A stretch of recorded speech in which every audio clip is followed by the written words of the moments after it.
Salut, ici Cheyenne et Roxane. On te souhaite la bienvenue sur Tarologie, le podcast qui démystifie l'art du tarot.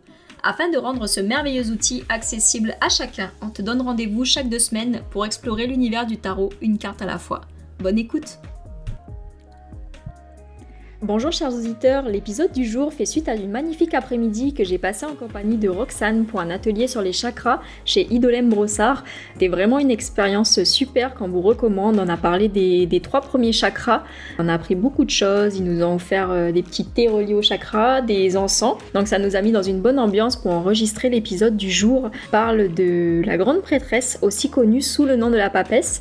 Donc dans cet épisode, on a comme à notre habitude parlé de la carte et de ses symboliques et vous verrez qu'il y en a énormément. La formule est la même que dans les 2 épisodes précédents, on l'a aussi abordé d'une manière générale dans un tirage, puis dans les sphères que sont l'amour, le travail et l'argent. On l'a aussi abordé d'un point de vue guidance et numérologie, et puis pour finir, nous vous avons proposé un tirage pour vous apprendre à l'interpréter dans un tirage général. Donc on vous souhaite une très bonne écoute. Allô Roxane, ça va bien? Ça va bien et toi Cheyenne? Oui, ça va aussi. Alors aujourd'hui on se retrouve pour parler de la 3e carte des arcanes majeures, la papesse, aussi connue sous le nom de la grande prêtresse. À chaque fois on vous donne les 2 noms là, selon la version du tarot que vous avez. Donc vous voilà avertis pour ce qui s'en vient. On pose le décor? Allez, commencer?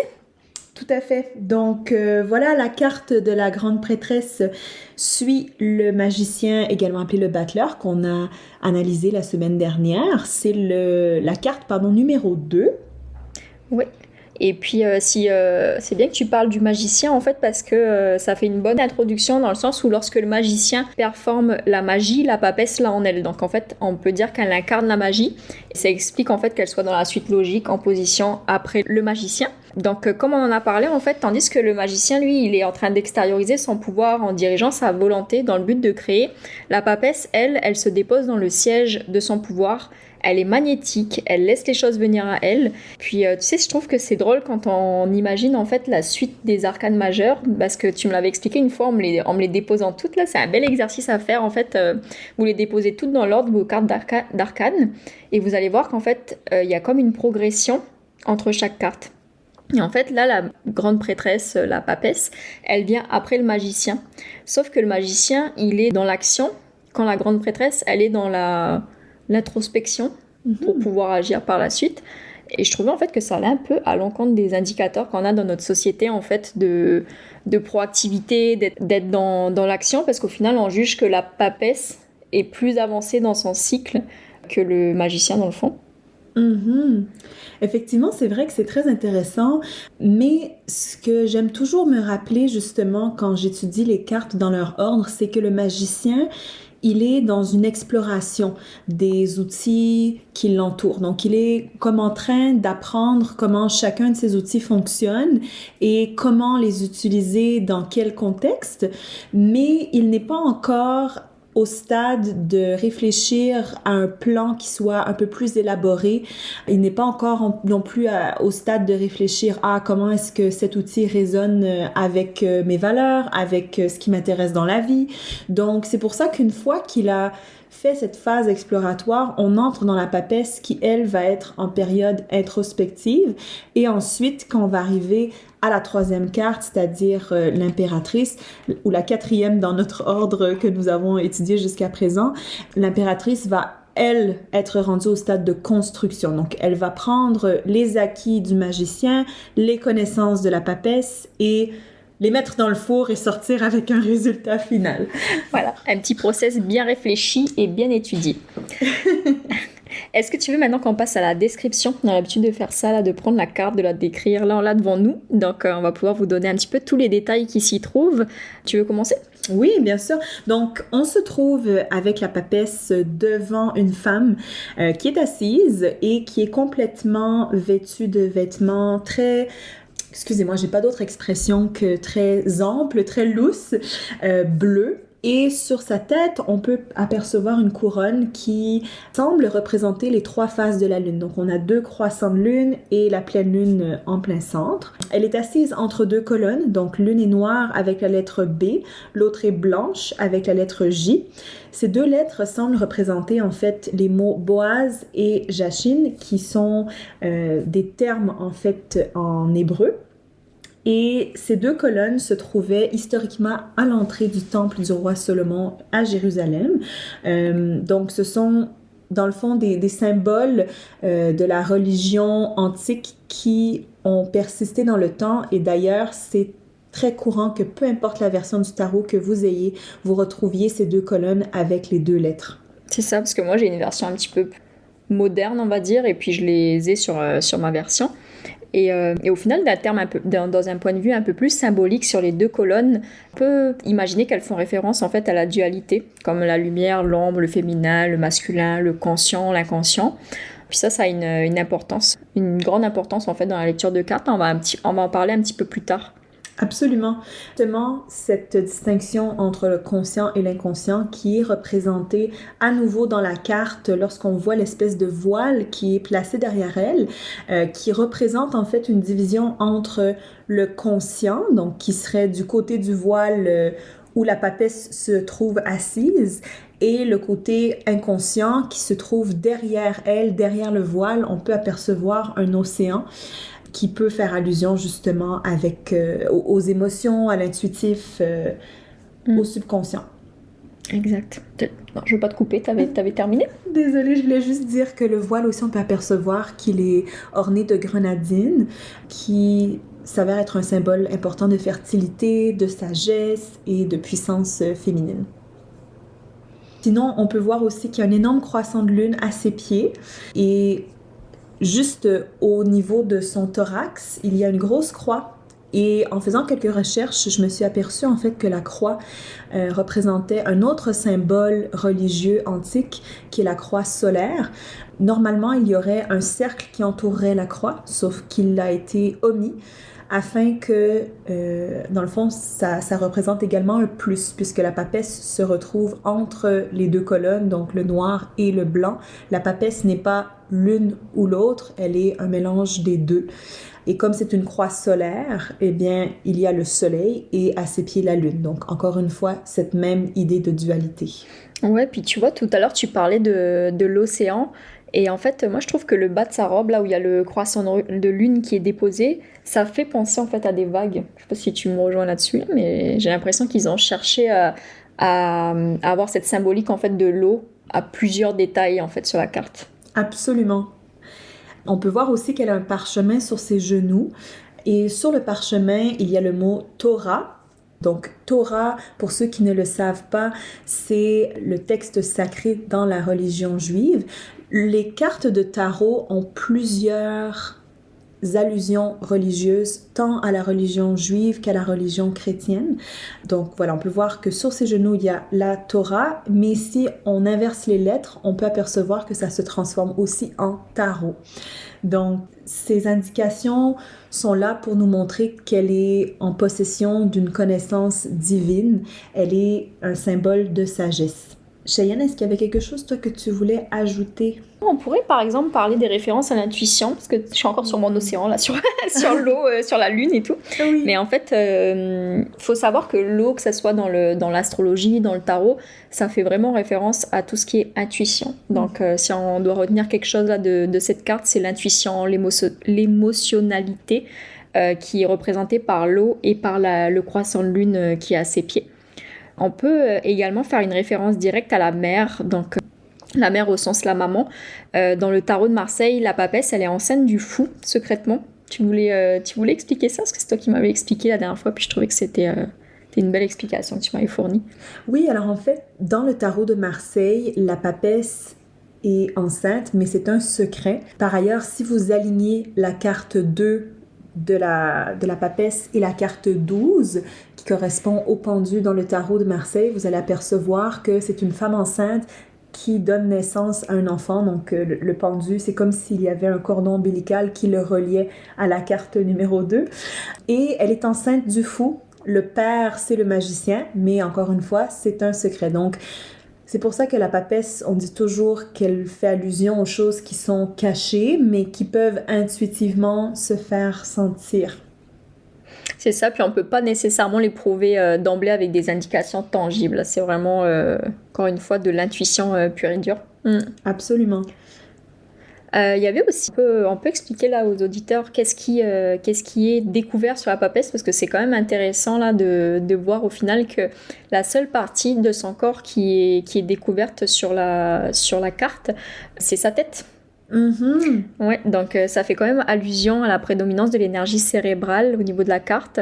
Puis on voit aussi que si on pense au chakra là, on est à fond dans la thématique, on revient de chez Idolem là pour un atelier spécial chakra là, bien qu'on n'ait pas vu celui de la gorge, mais en tout cas là c'est celui de la papesse, ce serait celui de la gorge qui est découvert, troisième œil et la couronne. Donc la papesse sait, elle peut partager ses connaissances, conseiller si le besoin se présente. On peut même dire en fait que son chakra couronne est couvert par une couronne, donc on estime qu'il est également spécial parce que sa couronne est spéciale, très activée pour le coup, mais si on se limitait juste au troisième œil et à la gorge, ce qu'on peut savoir de la papesse, c'est qu'elle voit tout, elle est en mesure de tout comprendre, et si on va vers elle pour lui demander conseil, elle peut nous transmettre ce conseil. J'avais lu sur Internet aussi que si on regarde le parchemin qui est sur ses genoux, sur lequel il y a Torah d'inscrit, il est partiellement caché. Donc, c'est pour montrer aussi que on peut toujours trouver la connaissance, mais qu'il faut parfois creuser un peu davantage ou aller voir la bonne personne.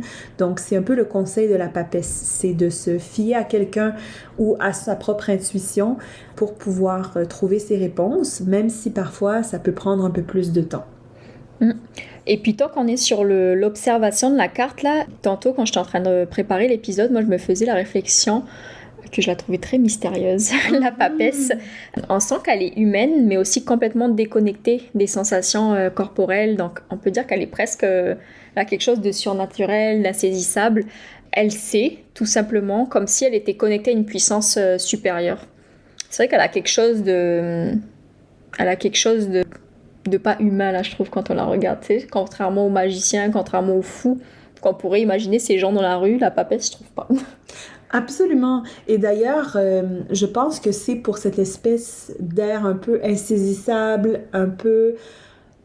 Elle nous fait un peu penser à de la perfection d'une certaine façon. Elle est comme immaculée, on a presque peur de l'approcher. Eh bien, pour le coup, il y en a beaucoup qui vont faire allusion à ce qu'ils appellent le féminin divin ou à une énergie féminine qui est vraiment exaltée dans son essence pure. Elle a vraiment une espèce d'air de chasteté qui fait en sorte qu'on se sent un peu intimidé en sa présence, et en plus elle est assise et elle nous regarde droit dans les yeux. C'est ça, oui, je trouve qu'elle est quand même perturbante comme carte. Puis pour revenir sur les mots que tu as utilisés, énergie féminine, elle fait pas forcément référence à une femme dans un tirage, mais l'énergie féminine, c'est plus tout ce qui a trait à l'intuition, contrairement à l'énergie masculine qui est plus dans l'action, on va dire.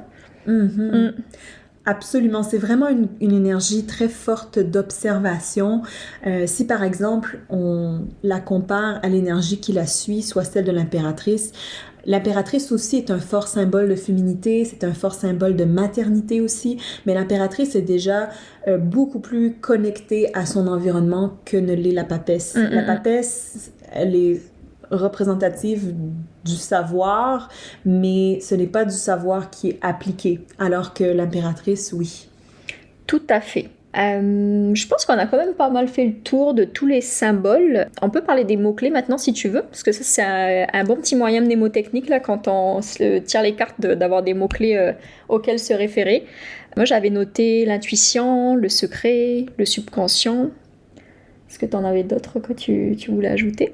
Bien, comme on a mentionné plus tôt, je pense que la mère dans son essence, ça peut aussi être un mot. Voix intérieure. Ouais, ça c'est pour les mots-clés. Puis après, on peut y aller, si tu veux, un petit peu plus dans la signification quand on la tire, qu'est-ce que ça veut dire. Parce que les mots-clés, c'est bien, mais les significations, c'est mieux.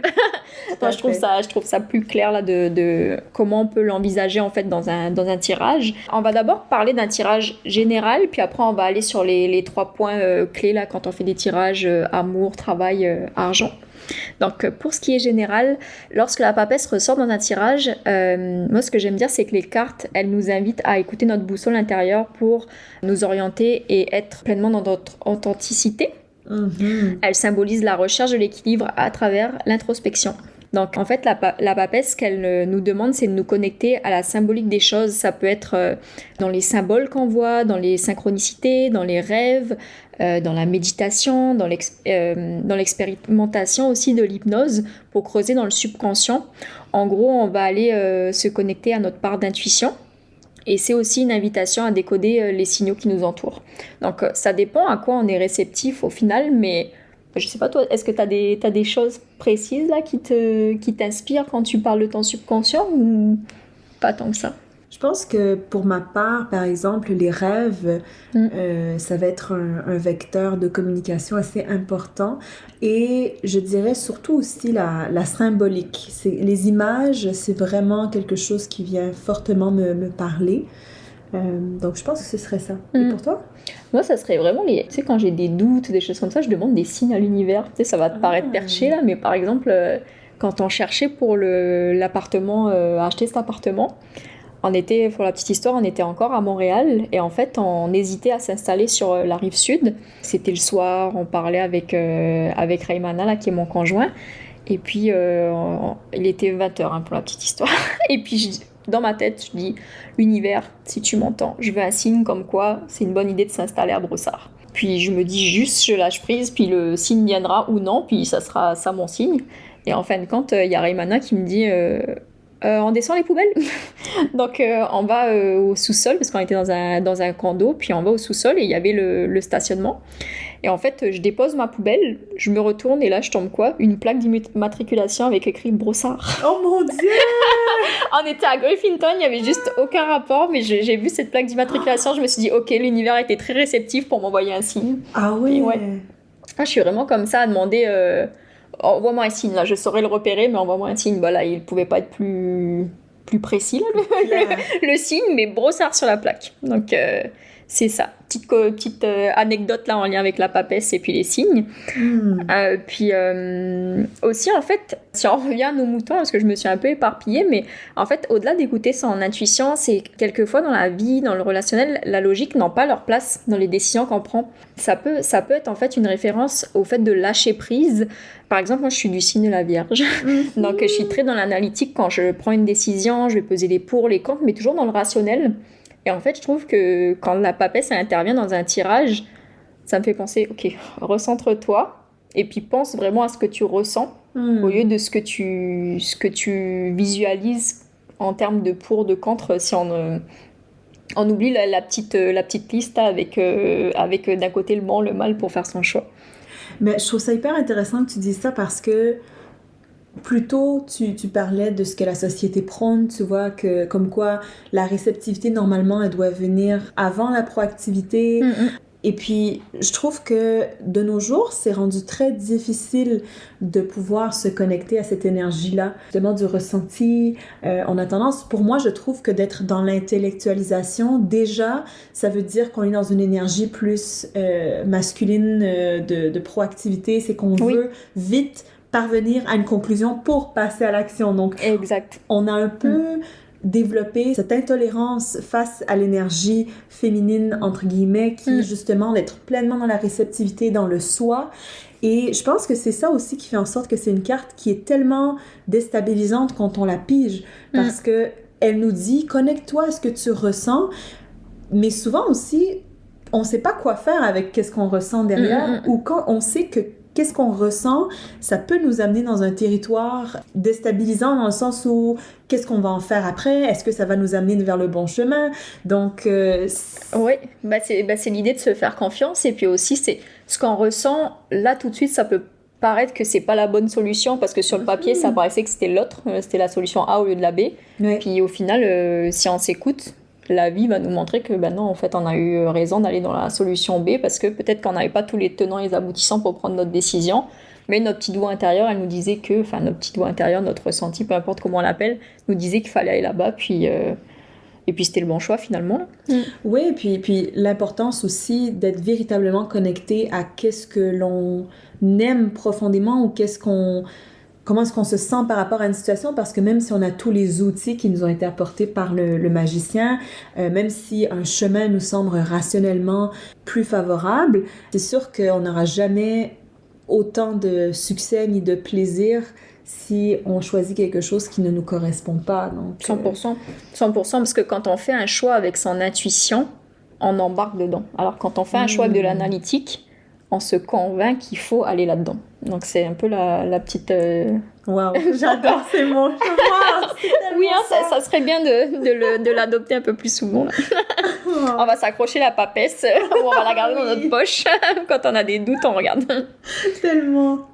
En tout cas, pour revenir à nos moutons, là, je m'étais pris des notes aussi par rapport à la papesse. Bah, ça rejoint ce qu'on s'est dit un petit peu plus tôt, là, c'est qu'elle peut aussi symboliser qu'il y a des situations qui sont un peu hors de notre contrôle. Donc, quand on pose une question, puis que la papesse sort dans un tirage, ça peut aussi signifier qu'il y a un secret, il y a un élément qui manque à notre connaissance pour faire de la clarté sur la question en général, qui peut rendre la compréhension d'une situation un petit peu plus compliquée.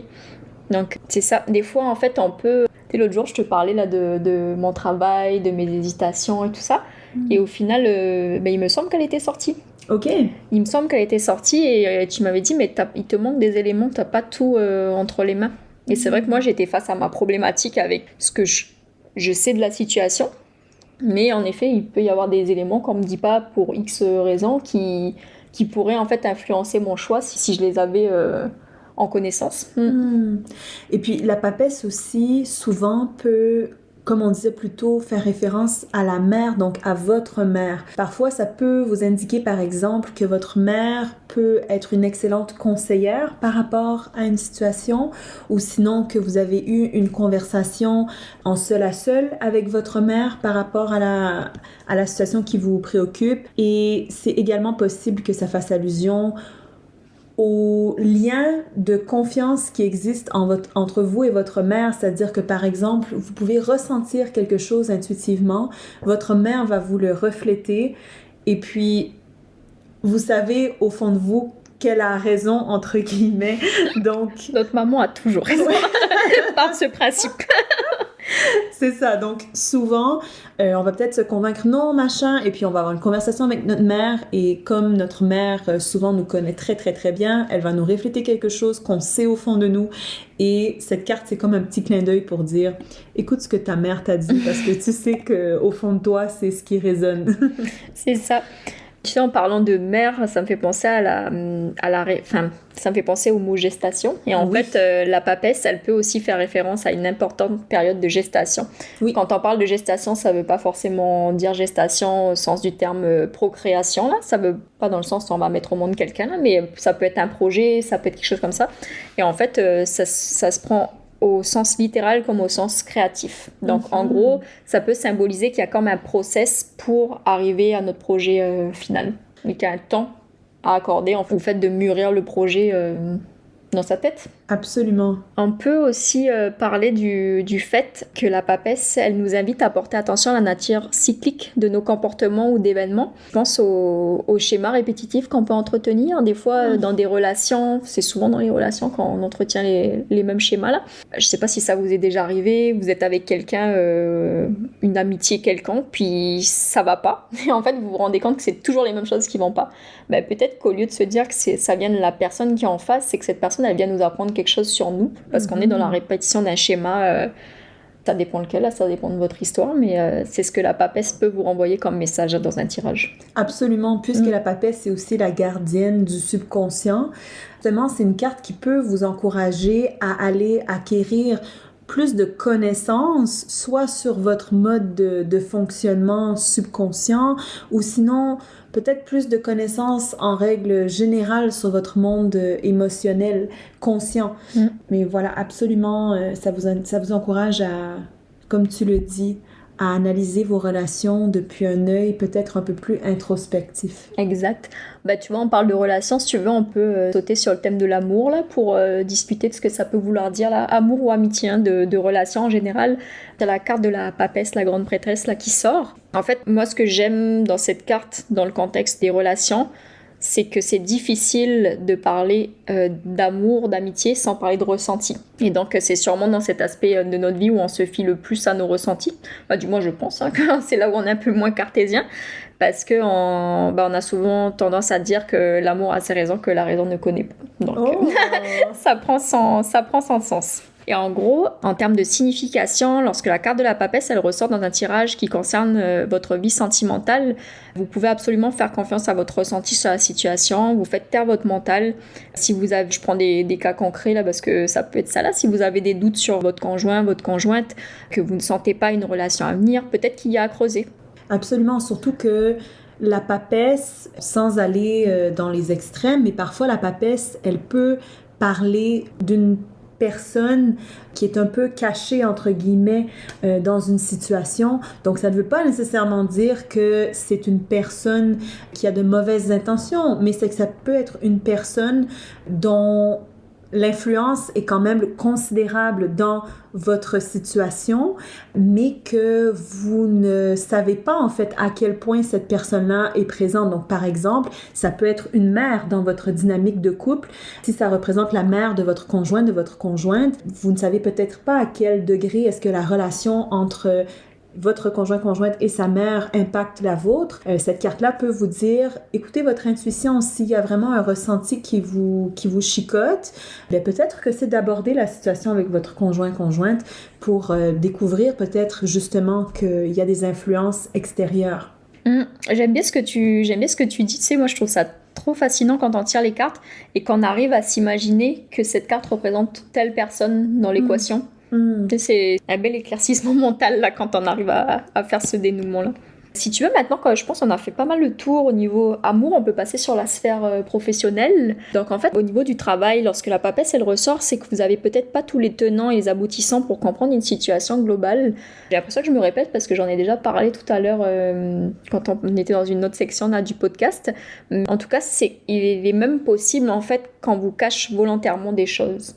Donc si vous êtes dans une phase de flottement par rapport à ça qui est pas très clair pour vous, n'hésitez pas à demander à ce qu'on vous clarifie une situation tout simplement pour que vous puissiez faire un choix éclairé. Il y a aussi quelque chose dont on a parlé tout à l'heure, c'était au niveau de chercher sa voie. C'est quelque chose qui arrive souvent là quand on interroge les cartes dans le domaine professionnel, c'est peut-être qu'on cherche sa voie, qu'on veut se réorienter, on est en train de chercher quelle étude on veut faire, quelle reconversion professionnelle.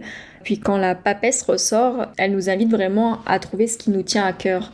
Il y a une question qu'on peut se poser là en termes de développement personnel au-delà du tarot là, c'est qu'est-ce que je ferais de ma vie si l'argent n'entrait pas en ligne de compte? Franchement, cette question est très difficile à répondre. Pourtant, on enlève un paramètre. Ah oui. Ouais. Et en fait, on a l'impression même que l'argent, c'est un garde-fou. Parce qu'au final, il nous pousse à aller dans une direction parce qu'on a nos petites contraintes, on a notre facture à payer à la fin du mois. Mais concrètement, si l'argent n'entrait pas en ligne de compte, qu'est-ce qu'on ferait de notre vie? Ça serait quoi notre profession de rêve, là, si on devait avoir une profession? Effectivement, l'argent est un garde-fou parce que... On pourrait vraiment y aller dans le plaisir, dans nos aspérités profondes, en fait, si l'argent, les diplômes ne rentraient pas en ligne de compte, là, et puis qu'on était libre de faire ce qu'on voudrait. Donc, je pense que c'est une question là qui pourrait être reliée à la papesse, à l'énergie de la papesse amplement, là. Oui, tout à fait. En fait, c'est une question aussi qui donne de la perspective parce que ça nous permet de mieux se connaître dans une version plus authentique de soi aussi. Tout à fait d'accord. Puis on parle d'argent, donc c'est une bonne continuité là, parce que c'est souvent lié à la sphère professionnelle. Pour l'argent là, ça rejoint en fait ce que je disais tantôt. Si on se pose une question au niveau des finances et qu'il y a la papesse qui sort, ça peut vouloir dire aussi qu'on n'a peut-être pas toutes les informations pour prendre une décision. Mettons, on veut contracter un prêt, une hypothèque, on veut acheter un bien, on veut faire quelque chose. Si la papesse sort, c'est bien d'aller éclaircir avant de prendre des décisions radicales pour pouvoir prendre les bonnes questions et tourner les faits dans tous les angles pour s'assurer qu'il manque rien. Absolument, surtout que la papesse, c'est une carte qui nous parle aussi d'une certaine sobriété. Donc, c'est une carte qui nous encourage, comme tu dis, Cheyenne, à être plus dans la réceptivité, être plus dans la passivité, de ne pas s'engager dans rien pour l'instant. C'est une carte, en fait, qui nous invite à prendre un peu plus de temps. Justement, le temps, il y a une allusion au cycle, comme on l'a mentionné plus tôt avec la lune. Donc, c'est une carte qui nous rappelle toujours que chaque chose vient en son temps et qu'il vaut mieux être patiente que de se précipiter et ensuite de s'apercevoir, mince, si j'avais su, j'aurais fait un choix différent. Donc, c'est une carte qui nous garantit que la connaissance va venir si on laisse le temps aux choses. C'est une carte d'observation. On se met en position comme la papesse, on observe. Donc, c'est ça, pour avoir des choix éclairés. Après, tu sais, au niveau des cartes, là, on a fait amour, professionnel, argent. Ce que j'aime aussi au niveau des cartes, c'est de le voir comme un message de guidance, là, si on le prend vraiment comme outil de développement personnel par rapport à une situation. Puis il y a des questions là qui peuvent être prises quand la papesse sort. C'est quel message mon intuition tente-t-elle de me délivrer ? Que suis-je en train de créer intérieurement et subtilement durant cette période de gestation ? S'immobiliser pour mieux porter attention à notre intuition, prendre du recul, donc c'est exactement ce que tu dis, et aller à la découverte de quelque chose de caché. En termes de mots-clés pour lorsque la carte est à l'endroit ou à l'envers, est-ce que tu avais certaines suggestions, Cheyenne? Oui, mais si tu veux, je peux parler des mots-clés de à l'endroit et puis tu parles de à l'envers. Allez. Je vais juste éclaircir d'abord à l'endroit, à l'envers. Là, c'est quand on tire les cartes, puis quand on pige une carte, puis qu'elle sort à l'envers, on la prend dans la signification inversée. Puis quand elle sort dans l'ordre normal, c'est-à-dire la carte vers soi, on la prend à l'endroit. Donc, pour le à l'endroit, on va y aller. Perspicacité, perception claire, révélation intuitive, connaissance intérieure. Par ailleurs, il se peut en fait que vous gardiez des émotions ou des secrets pour vous jusqu'à ce que vous sachiez que vous pouvez les révéler en toute sécurité. Donc ça peut être l'application quand vous tirez la papesse en termes de guidance, là, c'est de prendre conscience de ce fait-là. À l'envers, donc inversé. Comme on l'a mentionné dans les épisodes précédents, lorsqu'on a une carte qui est inversée, on parle toujours d'une énergie soit qui est poussée à son extrême ou sinon qui est bloquée.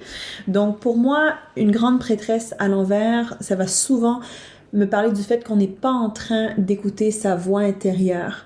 Donc la sagesse intérieure est bloquée. On peut aussi parler d'une situation où est-ce qu'il y a beaucoup de secrets qui sont gardés. On peut peut-être parler aussi d'une déconnexion de son être authentique. On a des idées qui sont complètement confuses. Donc ça peut aussi, comme on l'a mentionné plus tôt, faire allusion à une action qui est impulsive. Plutôt que par connaissance, on va agir par urgence et ça peut mener à des problèmes. Donc, cette carte-là à l'envers peut souvent aussi nous indiquer de prendre davantage notre temps ou sinon, ça peut aussi nous indiquer qu'on est entré dans une phase de passivité qui commence à durer beaucoup trop longtemps. Des fois, moi, je suis taureau et ça fait partie des petits... ça fait partie des petits défauts du taureau, justement, de rentrer parfois dans une période d'observation prolongée où est-ce qu'on se convainc qu'on a besoin de plus de temps encore. Donc, pour moi, ça, c'est une énergie qui peut tomber, justement, dans ces travers. Dans les travers, voilà, de la grande prêtresse. C'est de se convaincre qu'on a constamment besoin de plus de temps pour intellectualiser ou écouter son ressenti et on ne passe pas assez à l'action. Dans un autre jargon, on appellerait ça du pinaillage. Oui, du pinaillage, oui. Ouais. Ou la procrastination sur stéroïdes. Pour être plus poli. Mais c'est ça. C'est vrai qu'après, se poser pour analyser la situation, selon moi, c'est tout ce qu'il faut. Là, parce qu'il faut prendre le temps avant de faire un choix. Mais c'est sûr que si ça commence à nous empêcher de faire des choses, de trop intellectualiser, là, ça peut être nocif à la longue. Donc, à ne pas prendre à la légère. Mhm. Pour la section numérologie maintenant, donc vous remarquerez sur vos cartes que la grande prêtresse correspond au chiffre 2. Donc on le rappelle, le fou était le chiffre 0, le magicien le chiffre 1, donc suite logique, la papesse est au chiffre 2. Donc le 2 normalement va faire référence à la dualité. Donc ici on a les deux colonnes blanches et noires, donc ça peut faire allusion au bien, au mal, le conscient, le subconscient, etc., mais aussi de complémentarité. Donc, tout est une question d'opposition, mais à la fois, comme le veut le dicton, les opposés finissent par se rejoindre. Donc, la numérologie dans le tarot, pour ceux qui ne le savent pas, a toute son importance parce que dans le cas des arcanes majeurs, il y aura toujours une connexion entre le numéro des arcanes majeurs et toutes les autres cartes du jeu, donc les 56 autres cartes. Quoique, attends, je dis ça, mais il faut exclure tous les personnages de la cour. Donc, pardon, pas les 56, mais les 40 quelques qui restent.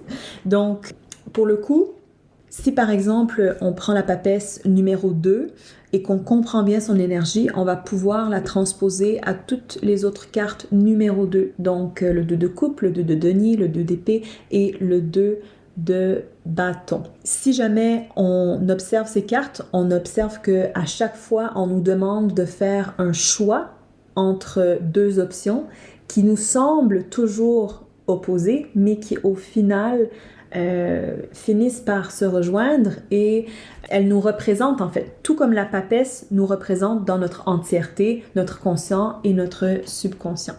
Donc, c'est pour la section numérologie. J'espère que c'est clair, Shay. Est-ce que... 100%, puis tu... Est-ce que c'est pas trop mal?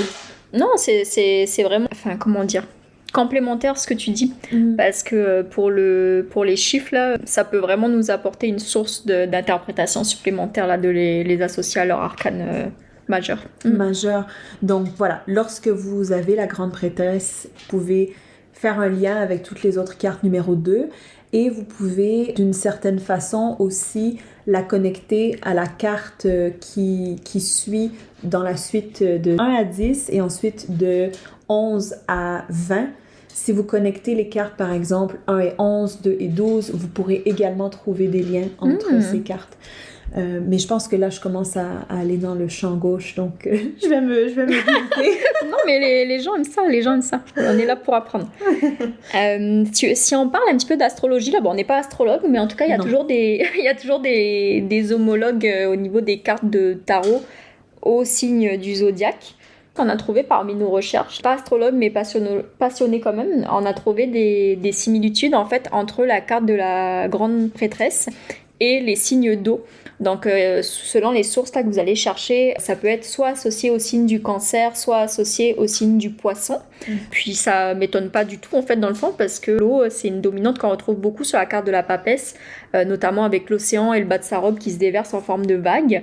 Et puis, le signe du poisson, puis le signe du cancer aussi, hein, c'est des signes par excellence qui sont très connectés à leur spiritualité et à l'introspection, en opposition, par exemple, au signe de la Vierge, qui est plutôt dans l'action. Oui. Donc, tu voulais dire quelque chose? Non, je pense que tu le décris parfaitement bien. Voilà, les sources vont parfois différer en termes de ce qu'elles vont déclarer comme étant le signe du zodiaque associé à chaque carte, mais dans le cas de la papesse, comme tu l'as dit, Cheyenne, c'est très transparent qu'il y a une connexion évidente au signe d'eau. Et comme tu le disais tout à l'heure, on ne peut pas non plus toujours se limiter à un seul signe par carte, tout comme il y a des cartes qu'on ne peut pas véritablement, avec évidence, associer à un signe du zodiaque. Oui, on va chercher une complémentarité pour imager, mais tu sais, ça n'a pas vraiment d'intérêt là d'aller comparer un signe astrologique à une carte, mais c'est juste pour pouvoir imager puis mieux comprendre la dynamique de la carte. Après, en général, on dit que les signes d'eau, ce sont des signes qui sont très intuitifs, ce qui leur fait un gros point commun en fait avec la papesse.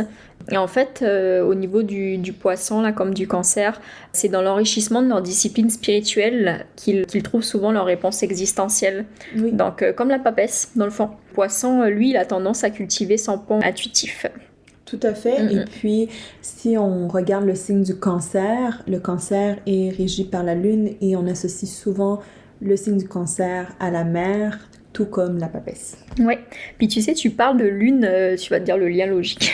Si on parle de lithothérapie, là, les pierres, en fait, les pierres semi-précieuses, si vous voulez exacerber en fait l'énergie de la grande prêtresse, vous pouvez porter de la pierre de lune ou de la labradorite. Donc ça, c'est des pierres qui sont reliées à l'intuition. Ça peut vous aider à aller creuser un petit peu sur cette sphère-là. Super. Et d'ailleurs, des pierres qui vont permettre de développer encore davantage vos chakras du troisième œil, de la couronne. Exact. Au même titre que la papesse qui est dénudée de la tête. Pas de hasard que des rendez-vous, c'est celle que je préfère. Ah, voilà. C'est vraiment les plus belles. On peut finir avec notre lecture à 3 cartes, si tu veux. Allez, Okay. Allons-y. Je vous explique juste le concept. Nous, là, c'est pas une lecture, comment dire, on met la papesse en avant, puis en fait, le but, c'est une voie pédagogique, c'est de vous montrer comment on peut interpréter la papesse en interaction avec d'autres cartes. Donc, on va aller piger des cartes. Je vais les battre un petit peu. Et quelle question tu veux poser, Roxane? Est-ce qu'on y va sur Idolem? Allez. Ok. Pourquoi je vous dis on y va sur Idolem comme si vous étiez dans la confidence? En fait, on a passé l'après-midi chez Idolem pour un atelier sur les chakras. Et nous, quand on a créé le podcast, on s'est dit qu'on aimerait peut-être un jour faire un partenariat avec Idolem, donc pour sponsoriser notre podcast. Donc, on peut poser la question, est-ce que ça serait une bonne idée de faire un partenariat avec Idolem? Je te donne 2 cartes. Alors, nous avons la reine de bâton. Ok. Et nous avons le 7 de coupe. Ok. On vous le rappelle, nous avions déjà piégé la grande prêtresse. Donc, nous l'avons mise au début. Et la reine de bâton suit. Puis le 7 de coupe clôture la lecture. Comme nous vous l'avions mentionné au premier épisode, l'ordre des cartes n'est pas nécessairement essentiel à respecter pour comprendre le message, mais toutefois, on peut y détecter certaines nuances qui peuvent être intéressantes dans l'interprétation. Tout à fait. Donc, si on commence, veux-tu commencer? T'es plus alerte que moi là-dessus. Je ne suis pas d'accord. Alors, comment vous dire que en voyant ces cartes, on part quand même dans plusieurs directions. Mais je pense déjà que dans l'essence de la grande prêtresse étant notre carte principale, si on reprend certains aspects dont on a discuté aujourd'hui, premièrement, c'est un partenariat pour lequel nous devons continuer à travailler, c'est-à-dire il faut qu'on ait un peu plus d'informations pour pouvoir prendre une décision éclairée. Il faut également qu'intuitivement, nous sentions que c'est un partenariat qui puisse se matérialiser de façon positive pour les deux parties. Avec la reine de bâton, je pense que la reine de bâton peut à la fois représenter Idolem dans son entité, comme elle peut nous représenter nous. Dans tous les cas, elle représente des personnes qui sont fortement populaires d'une part, puisqu'on parle ici de la reine, et d'autre part, une ou des personnes qui ont tout à fait confiance et qui sont passionnées par ce qu'elles avancent. Donc, si par exemple on interprète qu'il s'agit d'Idolem, on sait qu'Idolem, c'est un réseau de studios de yoga qui a beaucoup de succès, de popularité en ce moment. On sait que c'est un studio qui offre une activité physique, ce qui relève justement du domaine des bâtons. Et on sait aussi que c'est une entreprise qui n'a plus besoin de se présenter. Sa réputation la précède. Oui. Comme la reine de bâton. Donc, on sent avec le 7 de coupe derrière que clairement, si on approche Idolem a plusieurs opportunités de partenariat. Certaines pourront certainement être plus intéressantes pour eux que d'autres. Mais j'ai l'impression aussi que ça peut représenter dans le set de coupe chacun des studios en tant que studio indépendant. Donc, comme ça pourrait représenter tous les studios, on observe dans les coupes qu'avec certaines coupes, le lien pourrait être plus renforcé, alors qu'avec d'autres, ça n'aurait pas nécessairement de sens. Donc, pour moi, la combinaison nous indique qu'il faut qu'on y aille avec confiance, mais qu'on soit consciente du fait que Idolem aura déjà plusieurs propositions sur la table et qu'il est possible que certains studios, certaines succursales soient moins intéressés par le projet que d'autres. Oui, puis moi je te dirais aussi qu'au niveau de ce tirage dans ce contexte-là, on peut imaginer aussi que Idolem pourrait nous choisir par rapport à un côté intuitif. Parce que comme tu le disais, leur réputation les précède déjà, ils sont déjà connus, ils sont déjà établis dans leur domaine. Puis nous, on est dans le domaine du tarot, donc c'est pas un domaine... On parle pas de yoga là sur notre podcast, donc c'est pas un domaine qui est directement lié à ce que eux proposent. Néanmoins, on pourra attirer la même cible de clientèle qu'eux. Donc ça serait un choix qui est quand même dans l'émotionnel, dans le sens où la personne qui nous choisirait irait voir si l'énergie qu'on dégage en fait dans notre podcast correspond à l'énergie qu'elle propose dans le centre de yoga en fait. Donc c'est ça. Moi je pense qu'au niveau des ressentis, il y aurait ça qui pourrait rentrer en ligne de compte là. C'est un côté est-ce que pour les représenter on est des bonnes ambassadrices dans le fond. Tout à fait, j'adore cette interprétation et puis surtout ça fait tellement de sens avec la carte de la papesse qui parle justement de cette dualité qui s'avère complémentaire. Donc le yoga qui nous permet d'être dans le corps mais en même temps dans notre esprit, et puis nous avec le tarot, l'aspect complémentaire c'est qu'on amènerait le côté un peu justement subconscient, le côté un peu plus ésotérique. Donc, voilà. Et puis, je suis sûre qu'il y a fort à parier, vous nous le direz là sur les réseaux sociaux ou autres là, il y a fort à parier que les gens qui écoutent notre podcast sont aussi intéressés, attirés par la discipline du yoga. Oui. C'est pas un préjugé que j'ai là, mais je pense que c'est une question d'ouverture d'esprit en fait, puis ça peut se rejoindre comme ça. Donc, je pense qu'on a pas mal fait le tour là. Enfin, on pourrait en parler pendant des heures, de toute façon, des cartes et puis de leur symbolique, mais je pense qu'on a pas mal fait le tour pour cette interprétation. Tout à fait. Super, ben écoute, on s'arrête là pour la carte de la grande prêtresse. Eh bien oui, donc merci beaucoup à vous pour votre écoute et puis à la prochaine. À la prochaine. Un 3e épisode terminé. On espère que notre présentation de la papesse vous a éclairé sur sa signification. On vous retrouve prochainement pour l'épisode sur la magnifique impératrice, la reine du royaume. Si ce n'est pas déjà fait, on vous invite à vous abonner à notre podcast et à nous laisser un commentaire. Dites-nous ce que vous aimez, ce que vous souhaitez que nous abordions, ce qui vous chicote. Bref, sachez que tout sera pris en compte. Merci beaucoup d'avance et bon tirage!